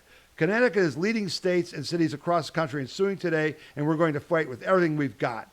California Governor Gavin Newsom and Attorney General Rob Bonata confirmed the state's involvement, criticizing the Trump administration and the EPA's decision. Workers, families, and communities would pay the price, left choking on dirty air, Newsom said in a statement. No. We're paying the price. We're paying the price in our cars, for the cost of cars, for the cost of gasoline, for the cost of electricity. We have been paying the cost, trillions of dollars, for nothing. Didn't save the planet at all. You're a bunch of liars. But they keep fighting, don't they? And that's why we need to make them go away. We need to win the war this year, because that won't stop until they're gone.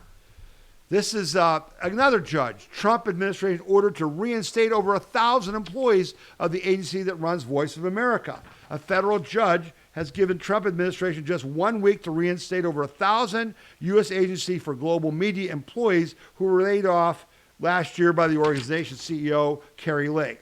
However, District Judge Royce Lamberth declined to require the government to reinstate contractors working for the agency. He ruled those individuals have to go to a different court for relief. Okay, so here we go. We're firing people. These were total propagandists. These were people that we paid with our tax dollars to run the Voice of America, which was supposed to be spreading democracy and promoting America globally. And instead, they were promoting trans stuff, CRT, DEI, America hate. Our people, they got fired. Oh, but you're not allowed to fire them. So that'll have to be appealed. We'll continue to fight that. Judge reverses RFK Jr.'s ban on transgender surgeries for minors, right? A Biden judge does that. Yeah. Oh, no, we want to keep cutting off people's breasts, right? Young girls' breasts. On Thursday, U.S. District Court Judge Mustafa Kazabi, appointed by former President Biden, don't you know, in late 2024, announced that he intends to grant a motion brought by a coalition of Democrat-led states to vacate a declaration issued by Health and Human Services Secretary Robert F. Kennedy Jr. banning transgender transition procedures such as breast amputations for minors. He's going to reverse that. The declaration released December 25 say that puberty blockers, hormone therapy, and surgeries are neither safe nor effective treatments for gender dysphoria and do not meet professionally recognized standards of healthcare. That is proven. It's scientifically proven. It's being adopted by nations all over the globe. During a lengthy hearing, Judge Khashoggi indicated he would issue a formal written opinion soon, and he plans to deny the government's motion to dismiss the lawsuit and grant the state's request for summary judgment, effectively blocking the declaration's enforcement. The lawsuit brought by Democrat-led states, including New York, involving a total of 19 states plus Washington, D.C., argued that the declaration unlawfully overstepped HHS authority, interfered with state regulations of medicine, and violated federal rulemaking requirements. The Dems want to mutilate children. They want to mislead them, despite the fact that they just lost the case for $2 million, saying that they lied to this underage girl to mutilate her. Okay? But they keep fighting. Why? The goal is to destroy your family, your kids, our country. That's why. They hate you. They hate America. How could you demonstrate that more than by using psychological warfare to convince your child to cut off body parts? I would call that hate. Here's that CBS story I warned you about. CBS Radio News is shutting down, ending a national news service for nearly 700 radio stations. Now, this is CBS Radio News. So this is where, you're listening to a radio station and the news comes on and it's presented, by CBS to these stations, okay? Because they have the national news gathering ability and all that kind of stuff, okay? So In a shocking memo on Friday, just yesterday, CBS News editor-in-chief Barry Weiss and CBS News president executive director Tom Schabowski announced a number of layoffs that include the entire CBS Radio News division. The service will end on May 22nd after nearly 100 years. The memo, which was posted on social media mid-morning on Friday, announced that the network informed the CBS News Radio team and approximately 700 affiliate stations that they are ending the service, blaming a shift in radio station programming strategies and challenging economic times. Unfortunately, this decision means that all positions within CBS News Radio team are being eliminated. We understand how difficult this news is for our staff and their colleagues who have worked side by side with us to cover some of the most significant stories of our time. Well, it was a necessary decision. It was not an easy one. A shift in radio station programming strategies coupled with challenging economic realities have made it impossible to continue the service. Okay? CBS Radio was created around the birth of radio in America, initially coming on the air in 1927. Stations like WCCO have been early affiliates, which still are as today, nearly 100 years later. This was a station that had Edward R. Murrow talking on during World War II from London. Very historic. Okay, but I wrote on X when I posted this story, I said, this is a big surprise. Do you think for once we could replace the lefty news propaganda that we all hear on our conservative talk radio stations with something that is unbiased? How about news as it is in who, what, when, where, and why, and how? Who, what, when, where, and how, with no effing propaganda or opinions. I see an opportunity here for a conservative entrepreneur to provide actual news during the broadcast. When you're listening to Clay and Buck, or you're listening to Salem, or you're listening to your local conservative show, you go to the news and there's ABC or CBS giving you lies. Just the worst things. We're losing the war. How about if they just have news? This is what happened. It's all we want. We don't want your opinion. It's an opportunity. I hope someone takes it. Got a few more stories here, and we'll wrap up.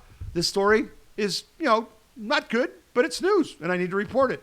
Howard University's women's basketball team remain in the locker room following its mandate for them to stand for the national anthem. Don't you know, right? Because they were taught in school that America's a racist country. You should not respect America, right? That's they were taught, and that's they believe. In response to a new mandate that athletic teams stand for the playing of the pregame national anthem, Howard University's women's basketball team has adopted to remain in the locker room instead. According to the Hilltop, Howard's athletic department issued the rule following a late December women's game against the U.S. Military Academy, at which members of the Howard squad took a knee during the anthem.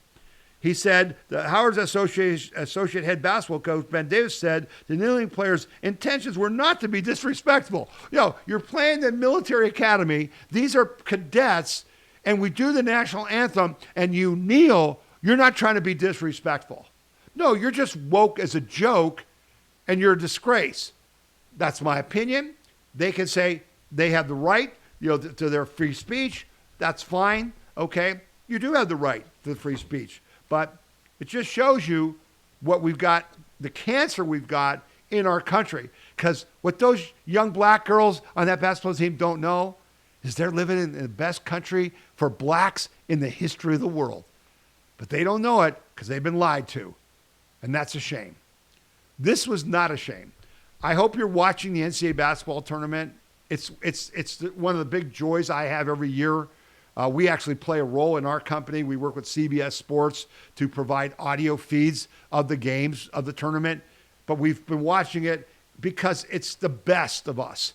It shows America at its best. It's young people competing their hearts out under incredible pressure to do amazing things, to compete and win, to show who's the champions.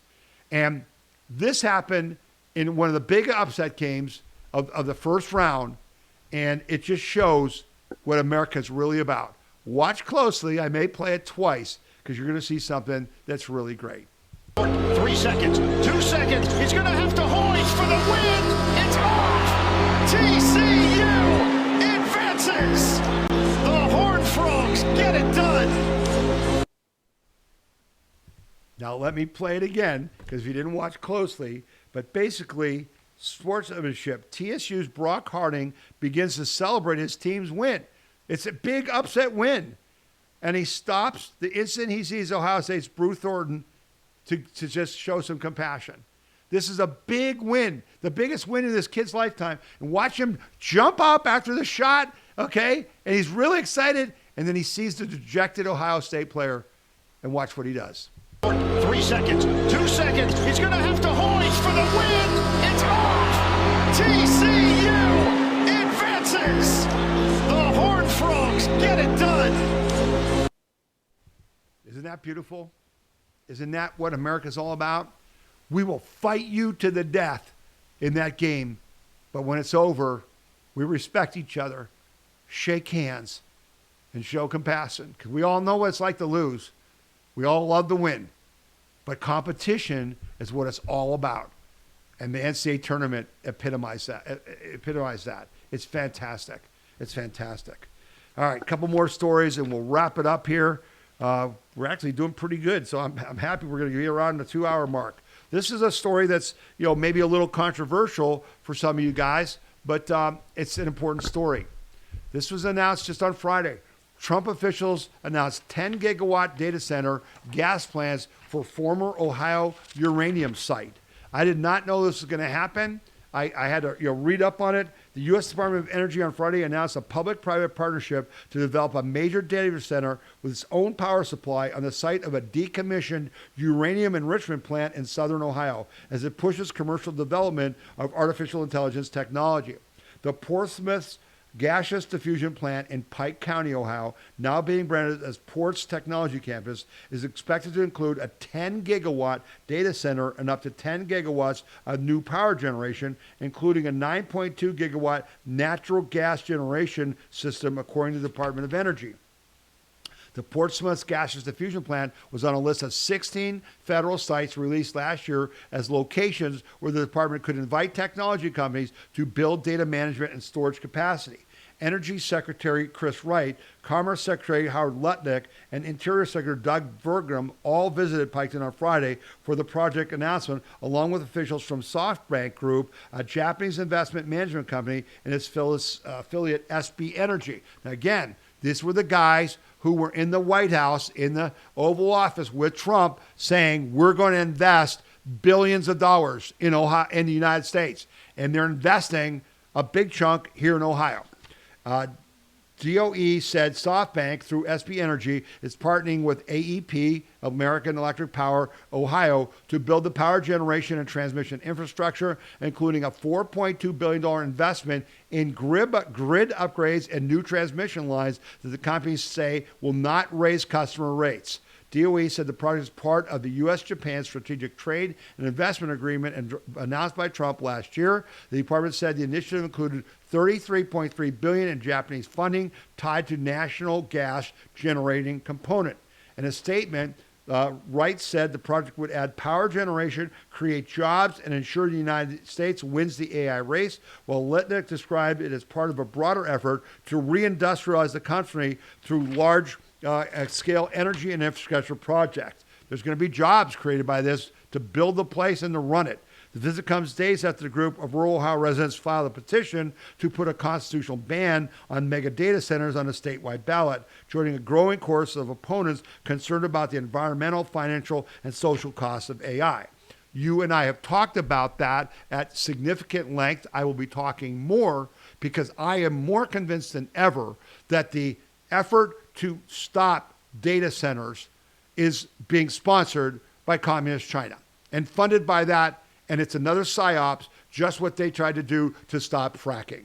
We, in particular, the We the People Convention, the Portage County Tea Party, and Tom Zawistowski and the Patriots in Ohio were instrumental in defeating the left when they tried to stop fracking, okay? We're going to have to be instrumental again in fighting the fight to build new energy and to build these data centers and to make sure they're used for good, not evil. Okay?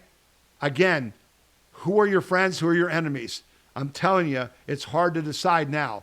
But I'm excited about this data center. I'm glad it's going to be in Ohio. I'm glad we're going to get the jobs. And speaking of jobs in Ohio and what's important, I posted this video. It's a 33-minute video by a guy that I would have to say is a hero to me. This young man, Palmer Luckey, I think is an American hero. He has an amazing story. I've covered him on our website many times. There's great videos. And in the story I posted in our video section, I said, meet Palmer Luckey and see what he's doing in Columbus, Ohio to defend our nation. Okay? And I've got some links there that will show you the Andrel site.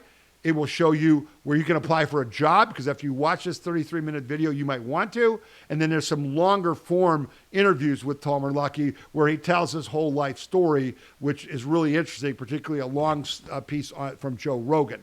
But I wrote this. Palmer Luckey is changing the U.S. defense industry to, as he says, save the American taxpayer hundreds of billions of dollars while making billions of dollars doing so.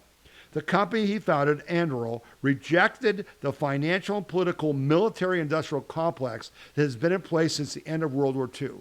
Unlike all other major U.S. defense contractors, Anduril decides what weapon systems it wants to build. It looks around and says, you know what they need? They need this, okay? Not some military commission that spends 10 years trying to figure that out. He says, we're going to build this. They pay out of their own pockets to build that weapon system, and then they pitch it to the military branches who can benefit from them, and when they buy them, they deliver them in months, not years, to our warfighters. Faster, cheaper, better. That is called creative destruction and has been long overdue in the U.S. weapons design and manufacturing, and Palmer Luckey is doing that, and he's doing it in Columbus, Ohio. And it's a 33-minute video by a local TV station, WBNS in Columbus. And the woman there does a fantastic job of interviewing him. And Palmer Luckey can't control himself. He puts it all out there. He will talk to you about whether AI should be able to kill humans. He talks about whether we should stop people from getting nukes. He talks about the future of warfare. It's really worth your watching. 33 minutes. I would ask you to go to wethepeopleconvention.org. Go to the video section, watch that video, and then share it. I do want to remind you that you should be making plans to celebrate our 250th anniversary in your community, and that we are making these banners available for you to buy. If you go to wethepeopleconvention.org, you can order one of these banners, and we'd be happy to ship it to you. But we're going to put one here at where we live for our neighbors to see, because we want people thinking about that. We want you to always remember and think about our friend Charlie Kirk, because he has gotten us to this point, and we donated to Turning Point because they are doing their best to continue the fight that Charlie started, to get our youth vote out, to convince the youth that capitalism is good for them and that the future of our country is bright for them. And we got to remember that message, and we got to make good on it. We've got to make housing affordable. We've got to create jobs. We've got to help our young people. And again, on our podcast page, I've got our action items every week, what you should do. And obviously, call the senators, pass the SAVE Act has been taught. But on that things to do section, every week for the last few months has been recruit people to work in the trades. What have you done this week to talk to someone you see who's got a job that doesn't pay enough, who's working as a waiter or a waitress or a busboy, who's working at, Starbucks or at Chipotle or whatever, and said, hey, have you ever thought about learning a trade? We still need to recruit these people. That data center is not going to build itself, and it's not going to be built by robots. They're not ready. Maybe someday. But right now, those are good jobs that you can make over $100,000 a year and much more, and you can get trained in the trades in a very short time. Some as short as 6 months, and get paid while you're doing it.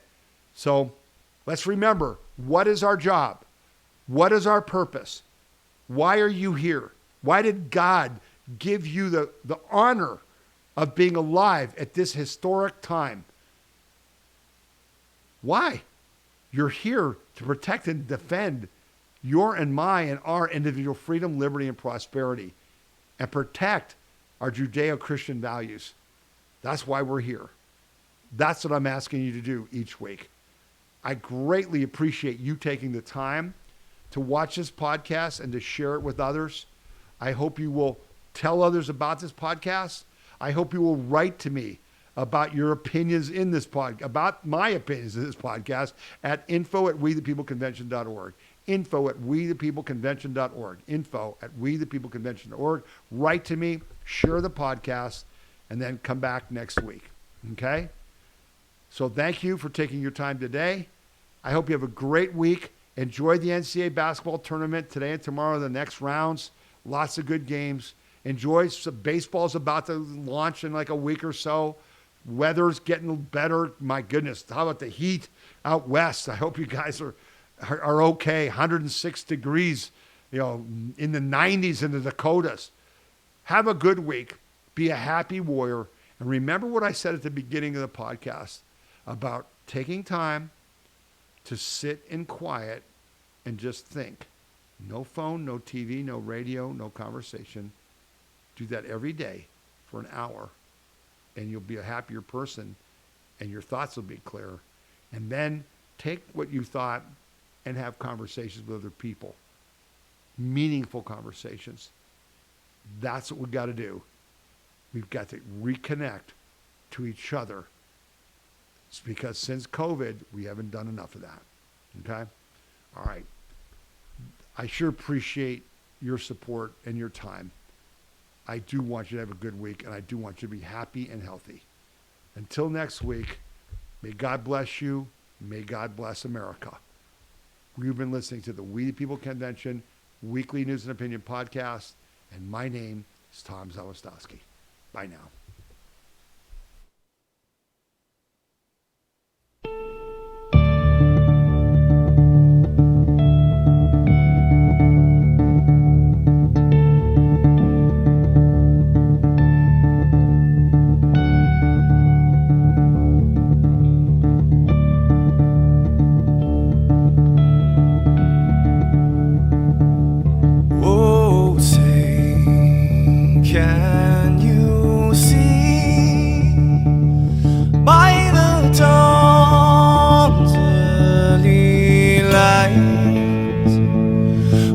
So proudly we hailed at the twilight